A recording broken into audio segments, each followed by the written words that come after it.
فلا هادي له وأشهد أن لا إله إلا الله mic man কোথায় আছেন? মাইকে শব্দ হচ্ছে না, আসেন। من يهده الله فلا مضل له من يضلله আপনার আওয়াজ যাচ্ছে না মনে হয়। فلا هادي له وأشهد أن لا إله إلا الله وحده لا شريك له وأشهد أن محمدا عبده ورسوله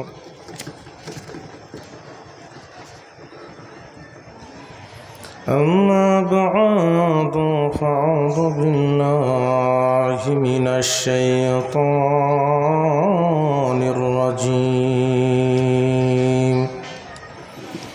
بسم الله الرحمن الرحيم يا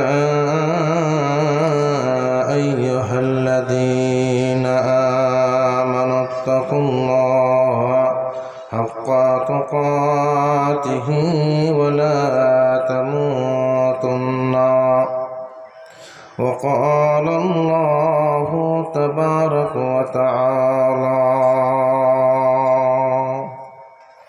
أعوذ بالله من الشيطان الرجيم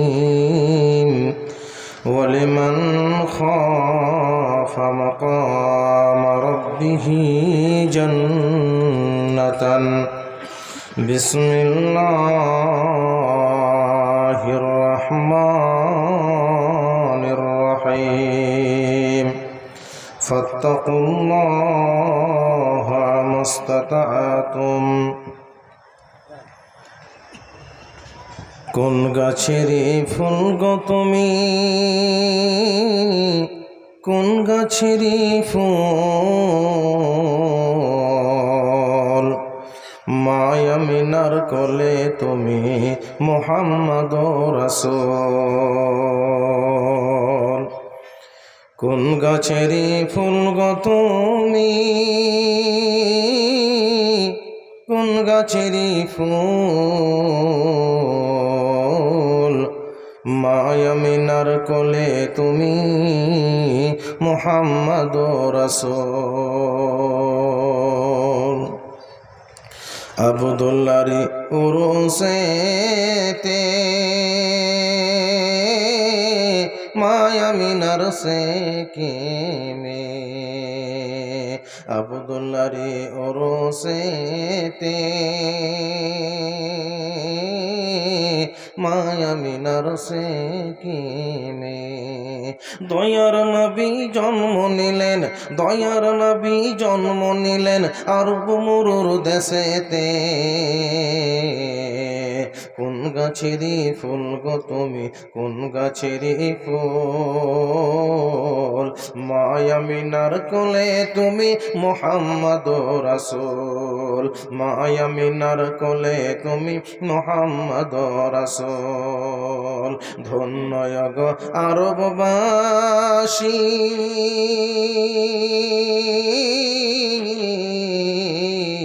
ধন্য গো আরববাসী,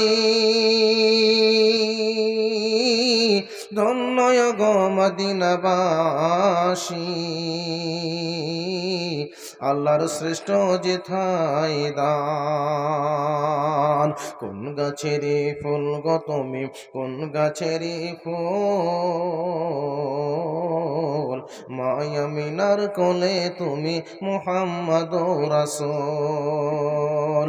কোন গাছেরই ফুল গো তুমি, কোন গাছেরই ফুল, ফল, মায়া মিনার কোলে তুমি মুহাম্মদ রাসূল।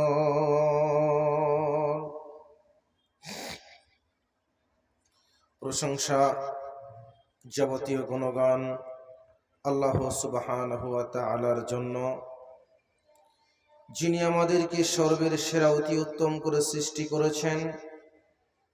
আজকে আমাকে আপনাকে এই মজলিসে উপস্থিত করেছেন, তার শুকরিয়া জ্ঞাপন করি আলহামদুলিল্লাহ।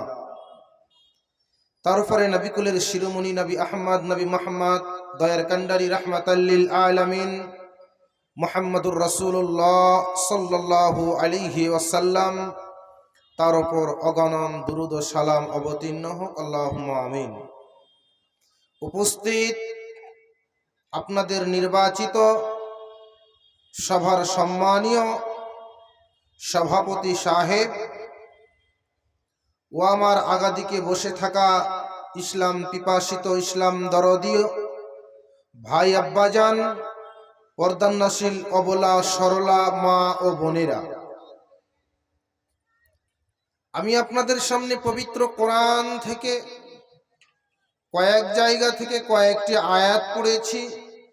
সে আয়াতকে সামনে রেখে আজকের বক্তব্য রাখবো ইনশাআল্লাহ। আল্লাহ সুবহানাহু ওয়া তাআলা আমাকে যতটুক বলার ক্ষমতা প্রদান করবে আমি ততটুক বলবো ইনশাআল্লাহ, তার থেকে বেশিও কম না। আমি আল্লাহ সুবহানাহু ওয়া তাআলা বক্তা আব্দুর রহমান জগন্নাথপুরীর ছেলে রফিকুল ইসলাম জগন্নাথপুরীকে এখানে নিয়ে এসেছেন যে বিষয় কথা বলার জন্য। সে বিষয় হবে আল্লাহর ভীতি, অর্থাৎ আল্লাহর ভয়। আজকের বিষয় আপনাকে আমি কতটুক দিতে পারবো সঠিক আমি জানি না, তবে আল্লাহ সুবহানাহু ওয়া তাআলা আমাকে যতটুক দেওয়ার কথা বলার সুবর্ণ সুযোগ প্রদান করবে আমি ততটুক আপনাকে দিব ইনশাআল্লাহ। ভাইয়া, আল্লাহর ভয় যদি আমাদের ভিতরে থাকে, আমরা যদি আল্লাহর ভীতি মেনে চলি, তাহলে আমাদের দ্বারা দিয়ে অন্যায় অশ্লীল নোংরামি হবে না। যতক্ষণ পর্যন্ত আপনি আপনার ভিতরে আল্লাহ সুবহানাহু ওয়া তাআলা ভয় হবে, ততক্ষণ পর্যন্ত আপনার দ্বারাতে কোনো কিছু হবে না। কেন? আপনাকে আমি একটা ছোট্ট কথা বলি, তাহলে বুঝতে পারবেন। আপনি জমিতে গেছেন, প্রচুর রৌদ্রের মধ্যে আপনি ক্লান্ত হয়ে পড়েছেন, তার জন্য আপনি ক্লান্ত অর্থাৎ বিশ্রাম নেওয়ার জন্য আপনি কোথাও গাছ আছে বা কোথাও ছায়া আছে, আপনি তার জন্য খুঁজাখুঁজি করেন কি করেন না?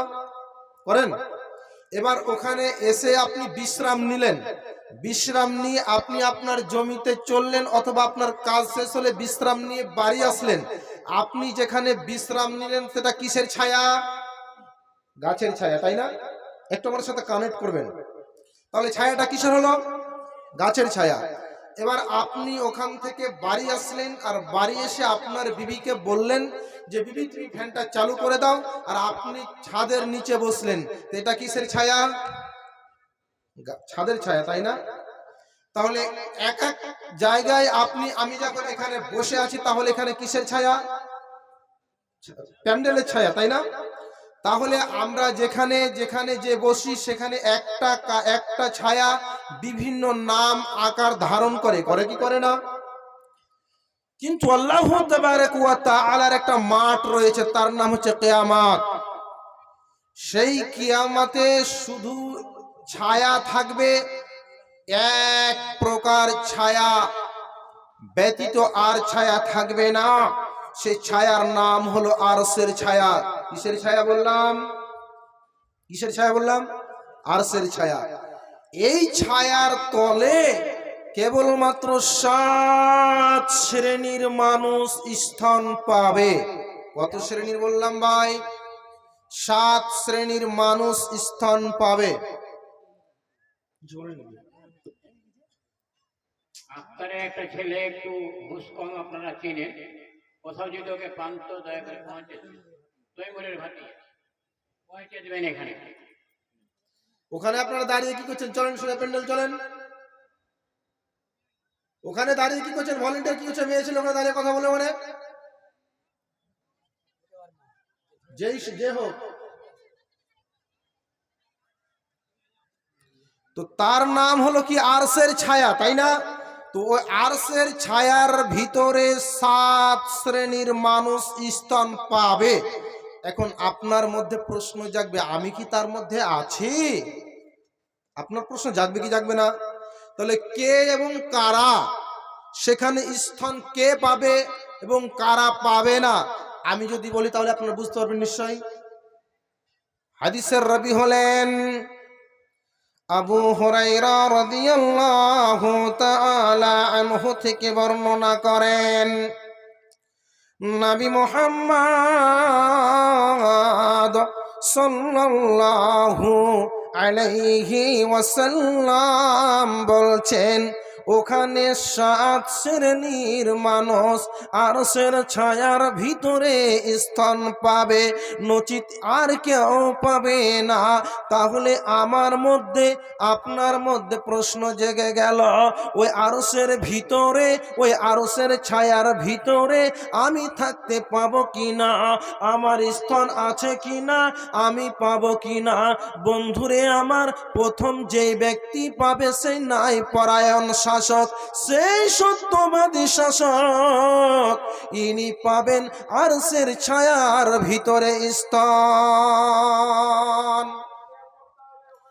2 নম্বরে হলো ওই ব্যক্তি পাবে আরশের ছায়ার ভিতরে স্থান, ওই ব্যক্তি পাবে, ওই যুবক পাবে যেই ছোট্ট থেকে আল্লাহ তাবারক ওয়া তাআলার ইবাদত করে করে করে বড় হয়েছে, ওই যুবক পাবে আরশের ছায়ার ভিতরে স্থান।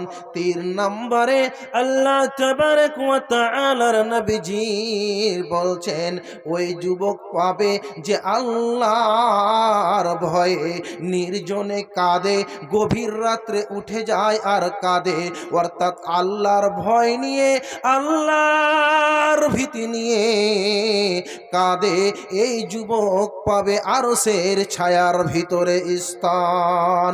4 নম্বরে নবীজির বললেন, ওই ব্যক্তি পাবে আরশের ছায়ার ভিতরে স্থান, ওই মানুষটি পাবে আরশের ছায়ার ভিতরে স্থান, ওই ব্যক্তি যার সব সময় মসজিদের মধ্যে অন্তর লেগে আছে, মন লেগে আছে, আমি সালাত পড়ে এসেছি, আমি যাব কখন, পড়ব কখন, তার মন খানা লেগে আছে, এই যুবক পাবে আরশের ছায়ার ভিতরে স্থান। 5 নম্বরে নবীজি সাল্লাল্লাহু আলাইহি ওয়াসাল্লাম বলছেন, ওই ব্যক্তি পাবে, যুবক রে, একজন সুন্দরী অপরূপা মহিলা তোমাকে জেনার দিকে ডাকছে, তার সঙ্গে প্রেম বিতরণ করার জন্য ডাকছে, কিন্তু তুমি সেখানে আল্লাহ তাবারক ওয়া তাআলাকে ভয় করলে, ইত্তাকিল্লাহ, তুমি আল্লাহকে ভয় করলে, সেখান থেকে সরে গেলে, এই যুবক পাবে, এই যুবক পাবে আরশের ছায়ার ভিতরে স্থান। 6 নম্বরে নবীজির বলছেন, ওই যুবক পাবে যে ডান হাতে দান করেছে, বাম হাত জানতে পারলো না, আর বাম হাতে দান করেছে, ডান হাত জানতে পারলো না, এই যুবক পাবে আরশের ছায়ার ভিতরে স্থান। তবে কি আপনি এর মধ্যে গুনতি আছেন? আপনি বিচার করবেন, আপনার অন্তরকে লাগাবেন। আপনাকে যদি এখানে আপনার ভিতরে যদি এই গুণটি পেতে হয়, আপনাকে যদি নিতে সংগ্রহ করতে হয়, তাহলে আপনাকে আল্লাহর ভয় এবং ভীতি নিয়ে চলতে হবে। আমি এখন 1 নম্বর পয়েন্টটাতে একটু আলোচনা করি, তাহলে বুঝতে পারবেন ন্যায় পরায়ণ শাসক কাকে বলে। আচ্ছা, আপনি তো একজন আপনার বাড়ির শাসক আছেন কি না? আল্লাহ বলছেন আর রিজালু কাওয়ামুনা আলান নিসা। আল্লাহ সুবহানাহু ওয়া তাআলা বলছেন, কি বলছেন? যে আমি পুরুষকে স্ত্রীর জন্য বাগ বানিয়েছি। যে তাহলে আপনি আপনার একজন দুটো সদস্য নিয়ে হলেন আপনি একটা শাসক, তাহলে আপনার বাড়ির শাসক ঠিক আছে? যদি ঠিক থাকতো তাহলে আপনি কত বড় বেহায়া, কত বড় নিলজ্জা, কত বড় ইডিয়েট, কত বড় ননসেন্স। আপনার মেয়ে বাজারে ডং ডং ডং ডং করে হেঁটে বেড়াবে, মানে আপনি কিসের শাসক? আহ, আমি আমার বোনকে বেঁধে নিয়ে এসেছি নাকি? না, আমি আমার স্ত্রীকে নিয়ে এসেছি। যাও যাও দেখো। এত কেন? এত অসভ্যতা, এত বর্বরতা কেন? শাসক কাকে বলে আমি কথাটা আপনাকে আমি বলছি। নাই পরায়ণ শাসক হবে আপনি। এ ধরনের আপনাকে আল্লাহ তাবারাক ওয়া তাআলা আপনাকে হয়তো মেম্বার করে শাসক বানিয়েছে, আপনাকে সর্দার করে শাসক বানিয়েছে, আপনাকে প্রধান করে শাসক করিয়েছে, আপনাকে এমএলএ করে শাসক করিয়েছে, আপনাকে এমপি করে শাসন করিয়েছে। আপনি যতটুক লোড টানতে পারবেন ততটুক আপনাকে আল্লাহ তাবারাক ওয়া তাআলা লোড দিয়ে পাঠিয়েছে পৃথিবীর বুকে। আপনাকে আমি একটা ছোট্ট এক্সাম্পল দিই, তারপরে আমি শাসক কাকে বলে চলে যাব ইনশাআল্লাহ। ভাইয়া, আপনি ধরে নিন একটা মুদিখানা দোকানে গেছেন, সেখানে গিয়ে বলছেন ভাই আমাকে কাজু দেন তো 100 গ্রাম। কথাটা বুঝে যাবেন। সেখানে কাজু নিতে গেলেন, কাজু নিতে গিয়ে ওই দোকানদার ওজন করছে, ওই দোকানদার ওজন করছে আগে পেপার দাইনা বিহীন, পেপার বিহীন কাজুখানা ওজন করছে। আপনি যেন তাকে প্রশ্ন করলেন, ও ভাই আমি আপনাকে উল্টোটা কেন দেখছি, আপনি পেপার দিয়ে ওজন কেন করছেন না? দোকানদার আপনাকে উল্টে প্রশ্ন করছে, ও ভাই আপনি আমাকে কাগজের দাম দিবেন না কাজুর দাম দিবেন? তখন যেন আমি দোকানদার বললাম, অথবা দোকানদার বলে দিল আমি আপনাকে কাজুর দাম দিব। তাহলে আমি কেন তাহলে আপনাকে কাগজ দিয়ে ওজন করে আপনাকে কাজুখানা দিব? নচিত বন্ধুরে, আল্লাহ তাবারাক ওয়া তাআলাকে ভয় করো। ইত্তাকিল্লাহ, আল্লাহকে দেখে ভয় করো, আল্লাহকে দেখে ভয় করো। আল্লাহর ভীতি নিয়ে চলো, তোমরা আল্লাহকে ভয় করো। বন্ধু আমার, আব্বা জান আমার, যদি আপনার ভিতরে ভয় থাকে তাহলে আমি কাকে নাই পরায়ণ শাসক বলে আমি আপনাকে একটু বলি, তাহলে আপনি বুঝতে পারবেন। আমিরুল মুমিনিন হযরত ওমর রাদিয়াল্লাহু তাআলা আনহু বলছেন, তিনি হিসাব করছেন তার কাছে কি জনগণের টাকার মালের লালঠন, তার কাছে সেই জনগণের তেল ভরে সে হিসাব করে, সেই জনগণের মালের হিসাব করে। ধরে নেন আমি এখন আমার শিক্ষক মুজিবুর রহমানের সঙ্গে সাক্ষাৎ করব, আমি তার বাড়ি চলে গেলাম, তাকে সর্দার বানানো হয়েছে অথবা এই এলাকার দায়িত্বশীল বানানো হয়েছে। উনি হিসাব করছেন কিন্তু জনগণের হিসাব করছেন জনগণের টাকা দিয়ে। আমি তার কাছে চলে গেলাম, আমি বাড়িতে সালাম দিয়ে বললাম, ও মৌলভী সাহেব আপনি বাড়িতে আছেন কি, বাড়িতে আছেন কি? সাড়া দিলেন, আর সাড়া দিয়ে আমাকে ভিতরে যেন ডাকলেন। সেরকম আমিনুল মুমিনিন হযরত ওমর রাদিয়াল্লাহু তাআলা আনহুর সঙ্গে দেখা করবেন। এই জন্য বলছেন আমিনুল মুমিনিন আমি আপনার বাড়িতে এসে ঠকঠকাচ্ছে, সালাম দিচ্ছে, চট করে বেরিয়ে এসেছে। এবার বলছে তুমি বাড়ির ভিতরের দিকে এসো। এবার তাকে প্রশ্ন করা হলো, তাকে জিজ্ঞেস করা হলো, ও বলো না তুমি এখানে কি কর্মে কি কাজের জন্য এসেছো? এখানে কি কোনো জনগণের কাজে এসেছো? এখানে কি কোনো পাবলিকের কাজে এসেছো? তখন তিনি বললেন, আমিনুল মুমিনিন আমি আমার ব্যক্তিগত কর্ম এসেছি, আমি আপনার সঙ্গে সাক্ষাৎ করতে এসেছি, আমি আপনার সাথে দেখা করব বলে এসেছি। তখন আমিনুল মুমিনিন ওই যে জনগণের টাকার লণ্ঠনটা, জনগণের টাকার লণ্ঠনটা, ওই জনগণের তেলের লণ্ঠনটা নিভিয়ে দিল, আর নিভিয়ে দিয়ে তার সঙ্গে কথোপকথন চলতে শুরু করলো। এখন তাকে বলতে শুরু করছেন, আমিরুল মুমিনিন এটা কেমন হলো, এটা কেমন হলো, আপনি কেন নিমিয়ে দিলেন, কেন নিমিয়ে দিলেন, এটা কেমন হলো? তখন আমিরুল মুমিনিন বলছেন, ও শুনো শুনো শুনো, আমি তো প্রথমেই তোমাকে বলেছি, এট ফার্স্ট তোমাকেই বলেছি যে তুমি জনগণের কাজে এসেছো না তোমার ব্যক্তিগত কর্মে এসেছো? তুমি বলেছো আমি ব্যক্তিগত কর্মে এসেছি, নচিত তোমার সঙ্গে আমি আমার ব্যক্তিগত কর্মে, ব্যক্তিগত কাজে আমি আমার লালঠন জ্বালিয়ে জনগণের তেল পুড়িয়ে কথা বলতে পারি না, পারি না, পারি না। এর নাম হলো ন্যায়পরায়ণ শাসক। আর আমাদের শাসক কত জানেন? ওকে সামান্য পঞ্চায়েতের মেম্বার বানিয়েছে, ওই চায়ের দোকানে বসে বলছে অমুককে চা দাও, তমুককে চা দাও, তমুককে, তোমার বাপের টাকার চায়ের বিল দিবা নাকি তুমি? কয় টাকা তুমি ইনকাম করো? তোমাকে 2000 টাকা মাসে পঞ্চায়েতে বেতন দেয়, হ্যাঁ? কার টাকা? ও প্রধান মশাই, আপনার বাড়ি হবে, আপনার গাড়ি হবে, আপনার সব হবে, কার টাকাতে করেছ?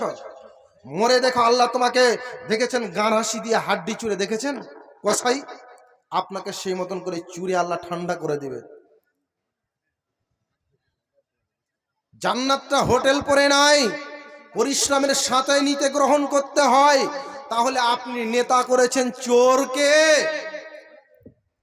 চোরকে যে ডাকাতকে যে আপনি নেতা বানিয়ে রেখেছেন। মসজিদের নেতা কে হবে? অশিক্ষিত, মূর্খ, যার ভিতরে আল্লাহর ভয় ভীতি নেই, তাকে রেখেছেন আপনি মসজিদের কমিটির মধ্যে। ও মসজিদ নির্মাণ করবে না প্রতিদিন গন্ডগোল করবে? কোনটা করবে? মানে ওর ভিতরে আল্লাহর ভয় নেই, ভীতি নেই। বন্ধুরে আমার, তবে ওই ব্যক্তিটাকে তোমরা নেতা বানায়, ওই লোকটাকে তোমরা নেতা বানায়, ওই মানুষটিকে তোমরা নেতা বানায়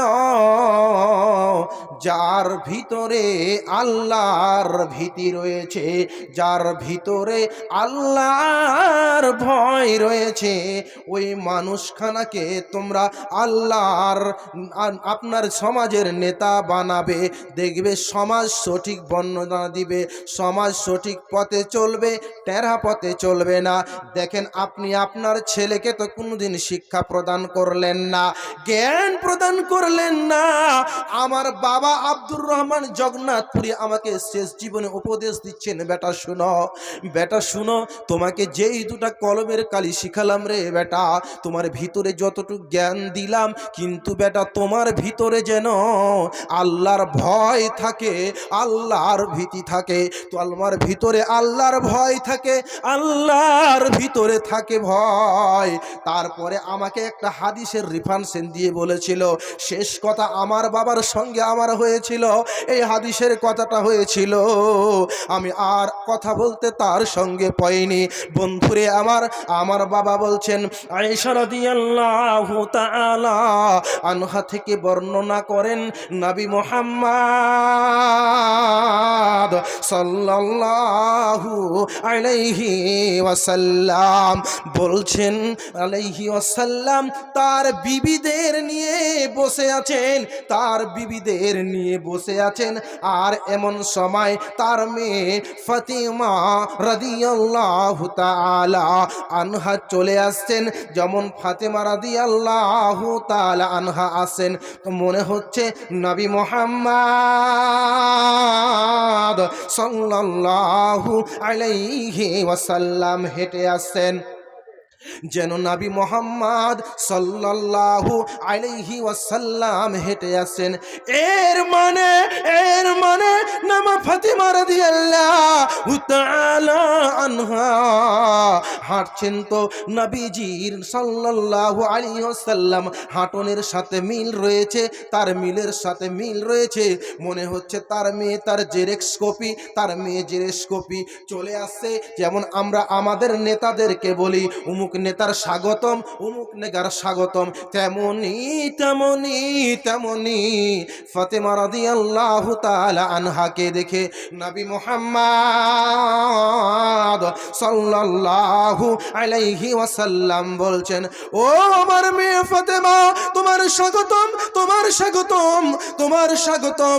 এই বলে নবীজির সাল্লাল্লাহু আলাইহি ওয়াসাল্লামের মেয়ে এসে বসে গেলেন। বসে যাওয়ার পর তার মেয়েকে কানে কানে কিছু কথা বললেন। যখন কিছু কথা বললেন তখন ফাতেমা রাদিয়াল্লাহু তাআলা আনহা কাঁদতে শুরু করলেন। এত বিকট কাঁদতে শুরু করলেন, তাই অস্থির থাকতে পারল না। তার চোখ দিয়ে, তার নয়ন দিয়ে যেন অশ্রু ঝরে বয়ে যায়, সেই জন্য কাঁদতে থাকে, ব্যাকুল হয়ে যায়। কোনো মেয়ে যদি বাবার কাছে কাঁদে, পৃথিবীর কোনো বাবা তার চোখের পানি দেখতে পারবে না, পাবে না, পারবে না। এর মানে নবীজির সাল্লাল্লাহু আলাইহি ওয়াসাল্লাম তার মেয়েকে কাছে টেনে আবার যখন বললেন, ফাতেমা রাদিয়াল্লাহু তাআলা আনহা হাসতে শুরু করলেন। এর মানে আয়েশা বলছেন, আমি জিজ্ঞাসা করলাম বন্ধুরে আমার, প্রথম দ্বার যখন কানতে লাগলেন নবীজির কানে টানলেন। এই জন্য কবি বলছেন, বিধি বিধি রে আমার, একই বিধি বিধি রে আমার, একই কথা শুনিলাম গো আল্লাহ, একই কথা শুনিলাম, সহিতে না পারি, একই বিধি বিধি রে আমার। হাইনা বেজির ইন্তেকালে কাঁদালেন সকলে রে আমায়, হাইনা বেজির ইন্তেকালে কাঁদালেন সকলে রে আমার, নবীজির ইন্তেকালে বং ফাতেমা বসিয়া কান্দে, আঁচল ভিজে দুই চোখের জলে, বন ফাতেমা বসিয়া কাঁদে, আঁচল ভিজে দুই চোখের জলে, একই বিধি বিধি রে আমার, একই কথা শুনাইলা গো আল্লাহ, সহিব কেমনে, হাসান হোসেন বসিয়া কাঁদে, নানাজির ইন্তেকালে রে আমার, নবীজির ইন্তেকালে, হাইনা বেজির ইন্তেকালে কাঁদালেন সকলে রে আমায়, কাঁদালেন সকলে। দ্বিতীয়বার যখন তাকে কানে টানলেন, কানে টানার পর হাসতে লাগলেন। আয়েশা রাদিয়াল্লাহু তাআলা আনহা বললেন, ও ফাতেমা রাদিয়াল্লাহু তাআলা আনহা, বলো নবীজির কি এমন কথা বলল তুমি হাসতে লেগেছো আর কাঁদতে লাগলে? তখন ফাতেমা মনে মনে চিন্তা করতে লাগলো, আমি যদি এই গোপন তত্ত্ব ফাঁস করতে হবে না, একে আমি চেপে রেখে দিই। এর মানে যখন নবীজির নবীজির আর পৃথিবীতে নেই, আর দুনিয়াতে নেই, আর দুনিয়াতে নেই, মানে পৃথিবী ছেড়ে চলে গেছেন। তখন যেন আয়েশা রাদিয়াল্লাহু তাআলা আনহা বলছেন, ও নবীর মেয়ে ফাতেমা, তুমি বলো যে তোমাকে কানে কানে ডেকে ডেকে এমন কি বলল? তখন তুমি কাঁদতে লাগলে, আর তারপরে এমনই কথা কি বলল তুমি হাসতে লাগলে? বলো না, বলো না, বলো না। তখন যেন ফাতেমা রাদিয়াল্লাহু তাআলা আনহা তার গোপনীয় তথ্য আর রাখা যাবে না, যাবে না, যাবে না বলতে শুরু করলেন। আয়েশা রাদিয়াল্লাহু তাআলা আনহাকে বলতে শুরু করলেন, শুনেন, আমাকে যখন প্রথমবার যখন কানে টেনে কিছু কথা বললেন, তখন আমি যেন কাঁদতে লাগলাম। আর কাঁদার পরে যখন আমাকে এই কথা বলতে লাগলো, ও আমার বেটি ফাতেমা, আমার কাছে জিবরাইল বৎসরে একবার কোরআন শেষ করেছে, এবার কিন্তু আমার কাছে 2 বার কোরআন শেষ করেছে রে মা। মনে হয় আমার সময়, আমার টাইমিং ঘনিয়ে এসেছে, আমি আর পৃথিবীতে বেশি দিন রইব না। এই আর আমাকে আমার বাবা আরো কথা বললেন, নবীজির সাল্লাল্লাহু আলাইহি ওয়াসাল্লামের কথা বলছেন ফাতেমা রাদিয়াল্লাহু তাআলা আনহা, আমার বাবা যেন আমাকে আরো কিছু কথা বললেন, আমাকে কিছু কথা বললেন, ও আমার মেয়ে শুনো, তুমি ধৈর্যশীল হয়ে যেও, তুমি ধৈর্যশীল হয়ে যেও মারে, তুমি ইমানদার হয়ে যেও মা, তুমি মুত্তাকিন হয়ে যেও, তুমি আল্লাহর ভয় করিও, আল্লাহকে ভয় করিও।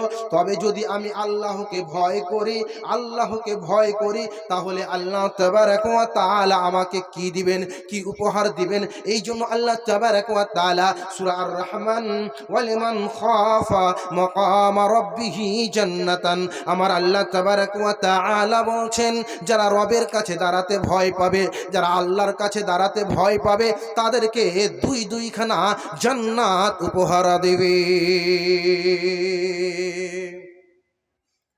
তারপরে বলছে, দ্বিতীয়বার যে কানে টেনে টেনে কি বলল, বলছে আমাকে বলল দ্বিতীয়বার কানে টেনে, ও ফাতেমা,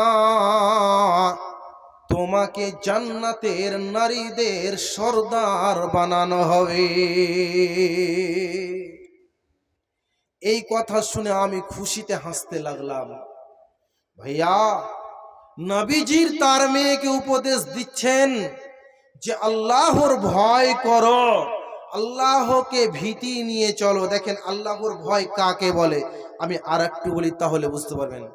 আমার আল্লাহ তাবারাক ওয়া তাআলা বলছেন, ইয়া আইয়ুহাল্লাযীনা আমানু ইত্তাকিল্লাহ, হে ঈমানদারগণ তোমরা ভয় করো আল্লাহকে, হে ঈমানদারগণ তোমরা ভয় করো আল্লাহ সুবহানাহু ওয়া তাআলাকে। মানে আল্লাহ তাবারাক ওয়া তাআলা ভয় করতে বলছেন, ভীতি করতে বলছেন। কেমন ভীতি দেখেন, কেমন ভীতি। নবী মুহাম্মদ সাল্লাল্লাহু আলাইহি ওয়াসাল্লাম বলছেন, রাসূলুল্লাহ সাল্লাল্লাহু আলাইহি সাল্লাম বলছেন, ওগো শুনো শুনো শুনো শুনো, এখানে তোমাদেরকে কে দান দিবে, দেখো কে কেমন দান দিবে, কে কেমন পয়সা দিবে বলো। কম্পিটিশন চালু হয়ে গেল। হযরতে ওমর রাদিয়াল্লাহু তাআলা আনহুর ভিতরে হযরতে আবু বকর সিদ্দিক রাদিয়াল্লাহু তাআলা আনহু এবং উসমান রাদিয়াল্লাহু তাআলা আনহু, এই তিনজন স্বামীর মধ্যে কম্পিটিশন চালু হয়ে গেল। হযরতে ওমর রাদিয়াল্লাহু তাআলা আনহু বলছেন, নবী মুহাম্মদ সাল্লাল্লাহু আলাইহি ওয়াসাল্লাম, আমার কাছে যা সম্পদ ছিল আমার কাছে যা অর্থ আছে আমি 50% নিয়ে চলে এসে আপনাকে দান করলাম, আমি আল্লাহর রাস্তায় দান করলাম। তারপরে উসমান রাদিয়াল্লাহু তাআলা আনহু বলছেন, নবী মুহাম্মদ সাল্লাল্লাহু আলাইহি ওয়াসাল্লাম এই যুদ্ধের ময়দানে যদি 5 কোটি টাকা খরচ হয় তাহলে আমি 2.5 কোটি টাকা দিব, অর্থাৎ 2.5 কোটি টাকা দিব। এখানে 35,000 সৈন্য থাকবে, সেখানে আমি 15,000 সৈন্যর যত খরচ লাগে, এমনকি তাকে যদি কলমটা লাগে আমি পুরোটাই তাকে দিব। এর মানে এ থেকে জেড পর্যন্ত আমি খরচ বহন করব। এবার আবু বকর সিদ্দিক এরা দুইজন মনে মনে বলে, আবু বকরকে আজকে জিতে নিব। উমর বলে, আমি আজ জিতে নিব, দানে জিতে নিব, দানে জিতে নিব। আবু বকর সিদ্দিক রাদিয়াল্লাহু তাআলা আনহু নবী মুহাম্মদ সাল্লাল্লাহু আলাইহি ওয়াসাল্লামের কাছে দান যখন দিলেন, তখন আল্লাহ পাকের রাসূলকে বলছেন, নবী মুহাম্মদ আমার বাড়িতে এমন কিছু নেই, আমি আমার বাড়িতে আল্লাহ এবং আল্লাহর রাসূলকে রেখে আসলাম। হযরতে ওমর বলেন, হাই কি করলাম? হযরতে আবু বকর এমন কথা বলে দিল, এমন ভাষা মুখ থেকে বের করে দিয়েছে, এর মানে কিয়ামত পর্যন্ত তাকে কম্পিটিশন থেকে পরাজয় হলাম। এটা হলো কি? আল্লাহকে ভয় করে, এর নাম হলো আল্লাহর ভীতি। আল্লাহর ভীতি কাকে বলে? আল্লাহর ভয় কাকে বলে? চলুন একটু বলি, তাহলে বুঝতে পারবেন। ভাইয়া আমার, আল্লাহ তাবারাক ওয়া তাআলা বলছেন, ফাত্তাকুল্লাহ মাস্তাতাআতুম, তোমরা আল্লাহকে ভয় করো যথাসাধ্য, তোমরা আল্লাহকে ভয় করো যথাসাধ্য ভয় করো। এর মানে তোমরা কি আল্লাহকে ভয় করতে বলছেন? দেখেন আল্লাহকে কেমন ভয় করছে, আল্লাহকে কেমন ভীতি নিয়ে চলছে।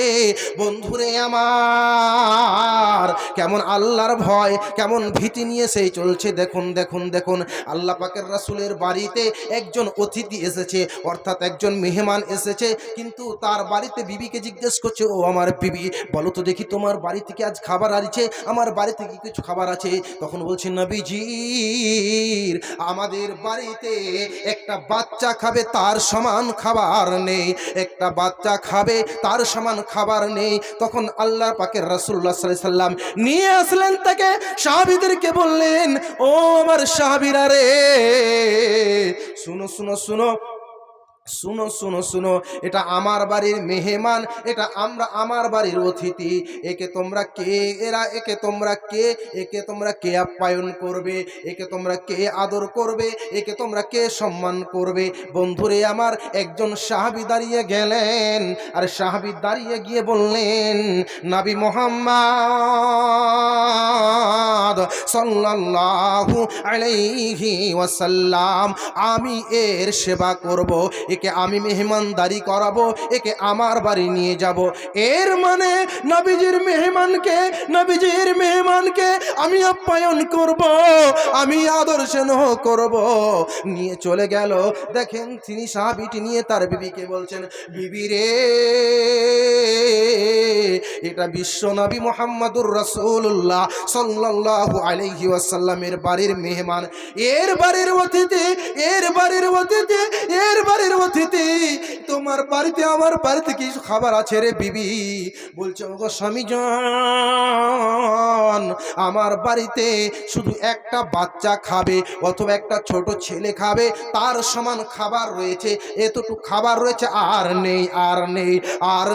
আর নেই। তখন বলল, ওগো আমার বিবি, আমরা পরিকল্পনা চালু করো, আমরা বুদ্ধি সিস্টেম চালু করো, ওখানে যেন একটা লালটন টিপ টিপ টিপ টিপ করে জ্বলছে, আমরা যেন সেই লালটনটাকে ভালো করার ধ্যান করব, খারাপ হয়ে গেছে সেটাকে যেন নিভিয়ে দিব, এরকম আমরা সিস্টেম চালু করব। বন্ধুরে, সে মতন করে লালটনের কাছে খুটখুট করতে লালটনখানা নিভিয়ে দিল। এবার এদের পরিকল্পনাটা দেখেন, আল্লাহর ভয় দেখেন। আমরা লালটন নিভিয়ে দিব, আর লালটন নিভিয়ে দিয়ে আল্লাহ পাকের রাসূলের মেহমান পেট পূরণ করে খেয়ে নিবে, আর পেট পূরণ করে খেয়ে নিয়ে চলে যাবে, আর আমরা তার সম্মান করে নিব, আমি তাদেরকে শ্রদ্ধা করে নিব, আমি তাদের সম্মান করে নিব। এটা আল্লাহর ভয়, এটা আল্লাহর ভয়, এটা আল্লাহর ভীতি। বন্ধুরে আমার, তাদের পরিকল্পনা দেখেন, আর আপনার পরিকল্পনা হলো কোথা থেকে আসবে আর কোথা থেকে লুটবো, কোথা থেকে নিব আর কোথা থেকে খাবো আর পায়খানাতে ঢেলে দিয়ে চলে আসবো। এর মানে এর ভয় নাই। আল্লাহ বলছেন ফাত্তাকুল্লাহ মাস্তাতাতুম, তোমরা যথাসাধ্য আল্লাহকে ভয় করো। এর নাম হলো আল্লাহর ভীতি। এবার চলুন, আমি এই পয়েন্টটা আবার ছেড়েছিলাম, দ্বিতীয় নম্বর পয়েন্টে চলুন। যেই যুবক আল্লাহর ইবাদত করতে করতে বড় হয়েছে, এই পয়েন্ট বলেছিলাম না বলিনি? বলেছিলাম। ওই যুবক, আপনার ওই ছোট্ট ছেলেটাকে, আপনি তো ছোট্ট যখন 7 বছরের সন্তান, আপনি আপনার ছেলেটাকে মসজিদে নিয়ে গেছেন আর নিয়ে এসেছেন, এটা ডিউটি করেছেন? করেছেন? আপনি করলেন না। তাহলে আপনি আপনার ছেলেকে আল্লাহর ভয় দিলেন না, আপনার মেয়েকে ভীতি দিলেন না, আপনি আপনার মেয়েকে শাসন করলেন না, আপনি আপনার ছেলেকে শাসন করলেন না, আপনি আপনার মেয়ের হাতে অ্যান্ড্রয়েড মোবাইল তুলে দিলেন, বলছে মেয়ে যাও তুমি মোবাইল নিয়ে। আপনার মেয়ে খুটখাট খুটখাট করে ফেসবুকে মেতে থাকলো, আর আপনার মেয়ে ফেসবুকে আপনার মেয়ে ফ্রেন্ড বানালো। দেখেন কবি কি বলছেন, কোন দেশেরই মেয়ে তুমি, কেমন তোমার বাপ, কোন দেশেরই মেয়ে তুমি, কেমন তোমার বাপ, ফেসবুকেতে ছবি ছেড়ে করছো কেন পাপ, বোন করছো কেন পাপ, কোন দেশেরই মেয়ে তুমি, কেমন তোমার বাপ, ফেসবুকেতে ছবি ছেড়ে করছো কেন পাপ, বোন করছো কেন পাপ, ছোট্ট একটা ওড়না নিয়ে, ছোট্ট একটা ওড়না নিয়ে চুল রেখেছ খোলা, ছোট্ট একটা ওড়না নিয়ে চুল রেখেছ খোলা, কোন দেশেরই মেয়ে তুমি, কেমন তোমার বাপ, ফেসবুকেতে ছবি ছেড়ে করছো কেন পাপ, মেয়ে করছো কেন পাপ, ছেলে মেয়েদের পাশে ডেকে শিক্ষা দেয় না ভাই, ছেলে মেয়েদের কাছে বসে শিক্ষা দেয় না ভাই, মা মেয়েকে কেমন লাগে ফেসবুকে বুঝায়, ছেলে মেয়েকে কাছে ডেকে শিক্ষা দেয় না ভাই, মা মেয়েকে কেমন লাগে ফেসবুকে বুঝায়, লজ্জা শরম হয় না কেন, লজ্জা শরম হয় না কেন, চাই না কেন মান, লজ্জা শরম হয় না কেন, চাই না কেন মান, কোন দেশেরই মেয়ে তুমি, কেমন তোমার বাপ, ফেসবুকেতে ছবি ছেড়ে করছো কেন পাপ, ও মেয়ে করছো কেন পাপ। আপনার মেয়ে আর আপনার ছেলে তো ফেসবুকে মেতে থাকবে, তাহলে আল্লাহর ভয় কি করে শিখবে?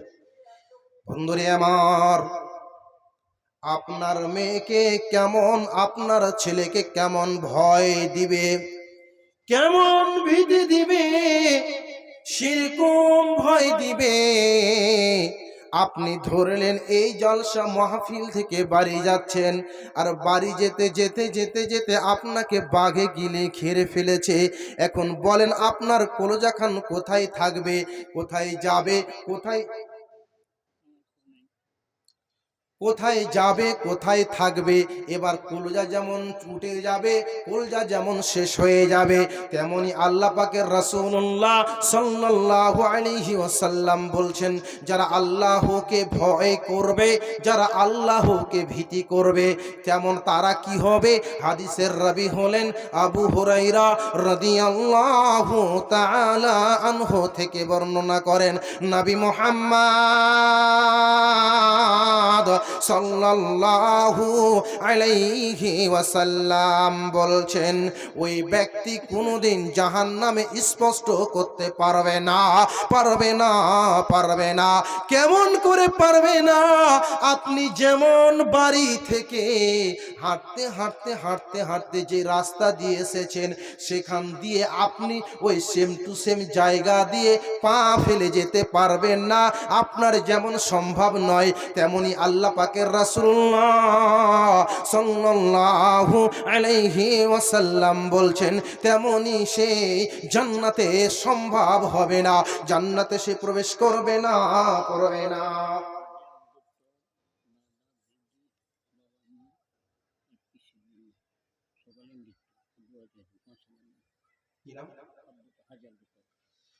আলহামদুলিল্লাহ, হাজী আব্দুল তপ ৫,০০০ টাকা দিয়েছে আল্লাহ এই মসজিদ নির্মাণ করার জন্য। সবাই নাকি তার ইহকাল ছেড়ে পরকাল গমন করেছে। আল্লাহ তুমি ৫,০০০ টাকা দান কবুল করো, আল্লাহুম্মা আমিন। আল্লাহুম্মা সাল্লি আলাইহি, আল্লাহুম্মা বারিক আলাইহি। ভাইয়া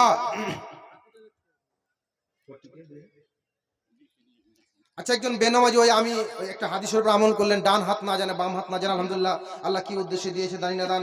আল্লাহ আমার ২,০০০ টাকা দান আল্লাহ যে আশাতে দিয়েছে সে পূরণ করো, আল্লাহ তার মনের আশাকে পূরণ করো, আল্লাহুম্মা আমিন, আল্লাহুম্মা আমিন। ভাইয়া আপনাদেরকে আমি কথা বলবো কয়েকটা, আপনারা শুনুন। আল্লাহর ভয় এবং ভীতি নিয়ে আল্লাহ রাসূল সাল্লাল্লাহু আলাইহি ওয়াসাল্লাম বলছেন যারা আল্লাহকে ভয় করে তাদের ২টি ফোঁটা জান্নাতে জাহান্নামে যাবে না, যাবে না। এক, যারা আল্লাহর ভয়ে কাঁদে, আল্লাহর ভীতিতে কাঁদে তাদেরকে ২, তাদের কপালে যে সালাত পড়ে পড়ে চিহ্ন পড়েছে সেই ব্যক্তিকে জাহান্নাম স্পষ্ট করতে পারবে না, পারবে না, পারবে না। এখন আপনি বলেন তো আল্লাহর ভয় এবং ভীতি নিয়ে কে আছেন বলবেন যে আমি ৫,০০০ টাকার দাতা? মাত্র ২ জন। কে আছেন? দাঁড়াবেন দেখি। এই মসজিদে যেখানে সবাই আল্লাহর ভয় নিয়ে সাজদায় করে যুবক কাঁদবে, আল্লাহকে ভয় করে আল্লাহকে ভীতি নিয়ে, দেখি তো কার আব্বা কবরে চলে গেছে, আজ কবর চলে গেছে। আব্বা মা বলতো বেটা দুটা খেয়ে নাও, খেয়ে নাও, ঠুসিয়ে ঠুসিয়ে খাওয়াতো। তখন মা শেষে কথাটা বলতো, দেখতো বেটা কার পেটে গেল, তোর পেটে গেল, কেনা খাচ্ছিলি না। আজ সে মা আজ বলে না।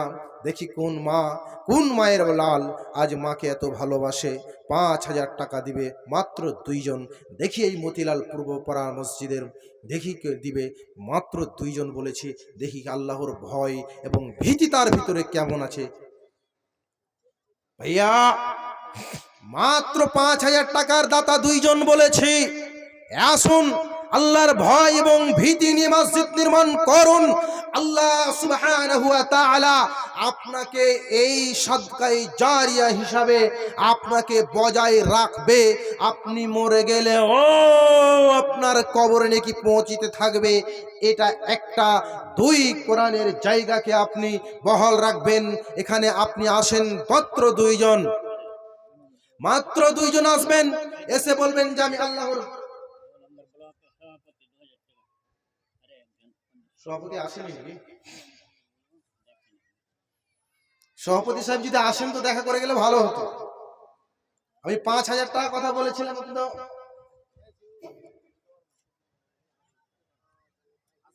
তো যাই হোক আসেনি। আল্লাহ যে আশায় দিয়েছে, যে উদ্দেশ্য দিয়েছে, আল্লাহ তার আশাকে পূরণ করিও।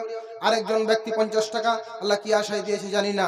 জামাই তো নই রে ভাই এরা ডাকাতের দল, জামাই তো নই রে ভাই ডাকাতের দল। ভাইয়া আপনাদেরকে আমি একটা কথা বলি, আপনারা অন্তত ৫ টাকা, ১০ টাকা, ৫০ টাকা, ১০০ টাকা যা হবে, আমি এই গাজালটা গাইব আর আপনারা আমাকে দিবেন। আমি আপনাদের কাছ থেকে অন্তত মুসাফা করে যাবেন। ভাইয়া আমি আপনাদেরকে বলবো, যদি না থাকে আপনি অন্তত ১০ টাকা দিবেন, ৫ টাকা দিবেন ফিসাবিলিল্লাহ, আল্লাহর রাস্তায়। জামাই তো নয় রে ভাই, জামাই তো নয় রে ভাই ডাকাতের দল, জামাই তো নয় রে ভাই ডাকাতের তেরি দল বিহাই তো নাই রে ভাই ছিনতাইকারী দল বিহাই তো নাই রে ভাই ছিনতাইকারীর দল বিয়ে দিবে তবু কেন বিয়ে দিবে তবু কেন গেলাম আর চাই বিহাই তো নয় রে ভাই ছিনতাইকারীর দল জামাই তো নয় রে ভাই ডাকাতের দল বিয়ে করবে তবু কেন এত কিছু চাই লেনদেনেতে বসে যখন লেনদেনেতে বসে যখন কত টাকা দিবা বলো এখন লেনদেনেতে বসে যখন কত টাকা দিবা বলো এখন জামাই তো নই রে ভাই ডাকাতেরি দল জামাই তো নই রে ভাই ডাকাতেরি দল বিয়ে করবে তবু কেন এত কিছু চাই জামাই তো নই রে ভাই ডাকাতেরি দল বিয়ে করবে তবু কেন এত কিছু চাই দুই আর চার চাকা না দিলে বিয়ে হবে এ ফাঁকা আলহামদুলিল্লাহ তুলসিহাটটা মোহাম্মদ ইসলাম 20 ব্যাগ সিমেন্ট লিল্লাহি তাকবীর 20 ব্যাগ সিমেন্ট আল্লাহ যে আশায় দিয়েছে আল্লাহ তার আশাকে পূরণ করিও আল্লাহ তার উদ্দেশ্য আশা যা তাকে শেফাত দান করো আল্লাহ তার পরিবারের অসুখ বিসুখ দুঃখ দান করলো আল্লাহ তাকে তুমি সমস্ত তার বালা মুসিবত দূর করো আল্লাহুম্মা আমিন আল্লাহুম্মা আমিন বিয়ে 3 আর 2 আর 4 চাকা না দিতে পারলে অনাদায় বিয়ে হবে ফাঁকা ও হে যুবক শুনো তোমরা ও হে যুবক শুনো তোমরা তুল স্লোগান বিনা পণে করব বিয়ে তুল স্লোগান বিনা পণে করব বিয়ে তুল স্লোগান জামাই তো নয় রে ভাই ডাকাতেরি দল জামাই তো নয় রে ভাই ডাকাতেরি দল ভাইয়া উঠে যাবেন না আপনাদের ভিতরে আল্লাহর ভয় নেই আমি আপনাদের কাছে মাত্র 10 টাকা 20 টাকা 50 টাকা 100 টাকা চেয়েছি আপনারা কেন আপনাদের কাছে অন্তত একটা চায়ের দাম চেয়েছি এই মসজিদ নির্মাণ করার জন্য আপনারা এত অলস কেন ভাইয়া আপনার কাছে 5 লক্ষ টাকা আছে ধরে নেন আছে আপনি দুনিয়া ছেড়ে চলে গেলেন আর আপনি ব্যাংকে থেকে বের হতে আপনি 5টা টাকা দিয়েছিলেন আচ্ছা 5 লক্ষ টাকা আপনার না 5 টাকা আপনার কোনটা আপনার 5 টাকা আপনার যেহেতু আপনার যে 5 লক্ষ টাকা ব্যাংক ব্যালেন্স আছে সব আপনার সন্তান সন্ততি ভাগ করে নেবে আপনাকে মনে রাখবে না আপনাকে খেয়াল রাখবে না কে আছেন আপনাকে আমি তো বললাম কই আপনি অন্তত একটা চায়ের দাম আপনার কাছে চাই আমি কেন আপনার এত অলস এবং আল্লাহর ভীতি আপনাদের ভিতরে নেই নাকি ভাইয়া আসুন অতি শীঘ্র আসুন ওগো আল্লাহ ওগো প্রভু ওগো আল্লাহ ওগো প্রভু ওগো দয়াময় তোমার নামে তাসবিহ পড়ি তোমায় করি ভয় ওগো আল্লাহ ওগো প্রভু ওগো দয়াময় তোমার নামে তাসবিহ পড়ি তোমায় করি ভয় তোমার নামে তাসবিহ পড়ি তোমায় করি ভয় তুমি আমায় সৃষ্টি করলে তুমি আমায় সৃষ্টি করলে মানব কুলে জন্ম, তাই তো তোমায় স্মরণ করি, তোমায় করি ভয়। ও গো আল্লাহ, ও গো প্রভু, ও গো দয়াময়, তোমার নামে তসবিহ পড়ি, তোমায় করি ভয়, তোমায় করি ভয়। তুমি আমার সৃষ্টি করলে মানব কুলে জন্ম দিলে, তুমি আমার সৃষ্টি করলে মানব কুলে জন্ম দিলে, তাই তো তোমায় স্মরণ করি, তোমায় করি ভয়। ও গো আল্লাহ, ও গো প্রভু, ও গো দয়াময়, ও গো আল্লাহ, ও গো প্রভু, ও গো দয়াময়। বক্তা চলে এসছেন, আমি দেখেছি। আমার শিক্ষক মহাশয় ইশারাও আমাকে দিয়ে দিয়েছেন। ভাইয়া, আমি আপনাদের একজন পরিচিত পরিবারের ছেলে। আমার বাবা আব্দুর রহমান জগন্নাথপুরী আমার বাবা। আমি মামন একটু সামনে গছিয়ে বসুন। আপনাদের কাছে আপনাদের আকাঙ্ক্ষিত বক্তা এখন আসছেন, এলাকা প্রিয় আমার দাদা। তো আমি তিনার সুসন্তান। আমার নাম হচ্ছে রফিকুল ইসলাম জগন্নাথপুরী। আপনাদের কাছে আমি একটা কথা অনুরোধ বলবো, যে আপনারা আপনার পরিবারকে আল্লাহর ভয় এবং আল্লাহর ভীতি শিখাবেন, এটা আপনাকে অনুরোধ দিলাম। এবং আমার মাধ্যমে যদি ভুল ত্রুটি হয়, আমি আমার শিক্ষক মহাশয়কে বলবো, আপনি আমাকে পার্সোনাল বলবেন, ইনশাল্লাহ আমি আপনার ছোট ছেলে হিসাবে গ্রহণ করব। আর আপনারা আমার জন্য একটু দোয়া করবেন। আল্লাহ সুবহানাহু ওয়া তাআলা আমার আব্বাকে যেই কাজে দিনী দায়ী হিসাবে নিয়ে চলে গেছেন, আল্লাহ আমাকে যেন নিয়ে যায়। আল্লাহ তুমি আমার আব্বাকে ক্ষমা করো, আল্লাহ তুমি আমার আব্বাকে মাফ করো, আল্লাহ তুমি তাকে মাফ করে জান্নাতুল ফিরদাউস দান করো, আল্লাহুম্মা আমিন। আল্লাহ তুমি আমার আব্বাকে ক্ষমা করো, আর ক্ষমা করে জান্নাতুল ফিরদাউস দান করো, আল্লাহুম্মা আমিন। আল্লাহ তুমি আমার মাকে সুস্থতা আরোগ্য করো। আল্লাহ আমি আমার গ্রামের শান্তি চাই, আল্লাহ এলাকাবাসীর শান্তি চাই। আল্লাহ তুমি সবাইকে ভালোবাসা দিয়ে ভরপুর করো, এই আশা রেখে, এই ভরসা রেখে আজকের বক্তব্য শেষ করছি। আসসালামু আলাইকুম ওয়া রাহমাতুল্লাহি ওয়া বারাকাতুহু।